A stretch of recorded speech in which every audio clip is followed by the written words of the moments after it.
Hey there, this is Joe Gilder from HomeStudioCorner.com. How you doing? Last week we talked about the power of subgroups, and I hope that got you thinking about some different things you want to try on your next mix. I'm really enjoying that setup. So if you missed it, I've got all my tracks over here on the left, and then I've got all of them routed to one of these 6 subgroups over here.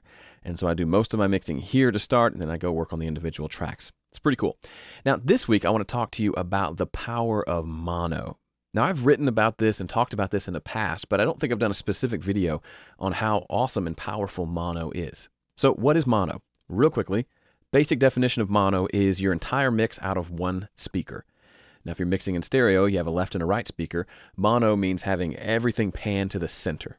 Okay? Back in the old days, I just finished reading the book Here, There, and Everywhere by Geoff Emerick, the engineer for probably the last half of the Beatles albums.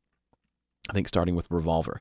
And they talked a lot about how the mono mix was the main mix that they would focus on. So they would mix on one speaker, sending all the tracks to a single speaker, and that was their main focus. They would release stereo mixes, but at that time, not many people in the world were listening in stereo. Kind of the higher, upper class folks that could afford to have a stereo playback system would get the stereo mixes. So most people were listening in mono, so that's where most of their focus went.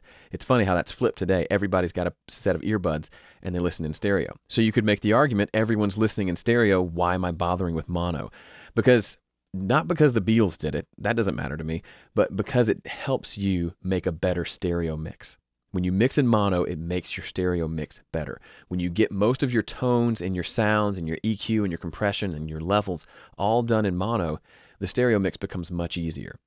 Vice versa doesn't work as well. If you have a good stereo mix and you flip it to mono, you may notice that some of the guitars disappear, or the vocal is way too loud, or there's all sorts of issues that can come up. Maybe it's a lot more muddy than you thought when you flip it to mono. And that's because it's folding everything down. When you have a nice stereo image, you can hide things. You can put a boomy guitar over to the left and it doesn't sound as boomy because there's so many things happening throughout the left to right stereo spectrum that you don't realize that it's boomy. But when you mix it down to mono, it starts to mess with the bass that was in the center. Now everything's in the center. So anything that has any excessive low end becomes very apparent. Your snare drum that didn't sound boomy at first now sounds boomy. And what you'll find is that if you get your mono mix sounding great, suddenly your mixes will start to sound great in the car, where you're hearing it more in mono than stereo if you really think about it.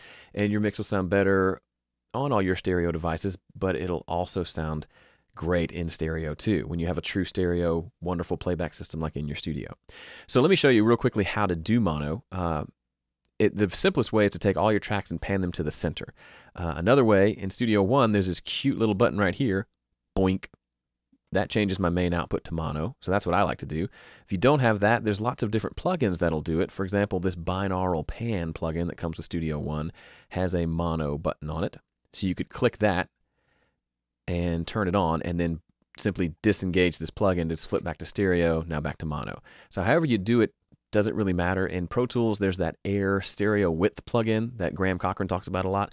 It's got a mono setting, or you can adjust the width to 0. And then by engaging and disengaging that plugin, you can enable and disable mono.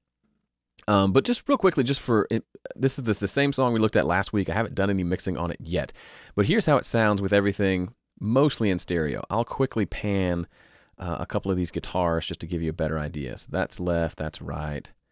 That's left, that's right, and then I'll pan some of these background vocals too,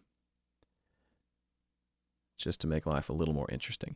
And what we're going to hear is, as we're listening back, it's got a nice stereo image, and then I'm going to hit the mono button and listen to how it actually does sound worse in mono.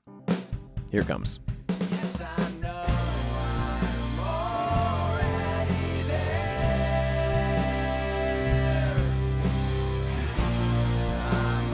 Okay, you got it in your head, you hear what it sounds like? Now let's listen to it when I flip to mono, when I click this button.